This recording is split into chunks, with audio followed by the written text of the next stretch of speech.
Hey guys, para dun sa may mga Mitsubishi Mirage, tuturuan natin kayo kung paano nga natin iseset yung oras nitong ating head unit. So first, ipe-press natin to, long press lang natin, at antayin nating mabago. Yan, so mapunta tayo sa iPod lock. So press lang natin ulit, press. So dito makikita mo kung ano yung magiging settings natin para sa equalizer. So aside dyan, mapupunta ka eventually. So pag nakita mo yung FAD, mapupunta ka na ngayon sa oras natin.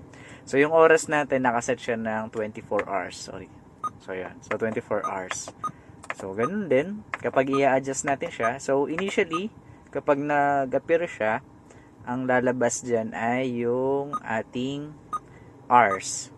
So pinakita ko lang sa inyo. So currently kasi nasa 22 or nasa 10:45 tayo. So, pinakita ko lang kung paano natin i-adjust. So, ganun lang. 2:45. Then, kapag pinress mo ulit siya, mapupunta ka naman sa minutes. So, 45, 46, ganun din. Tutwist mo lang. Okay?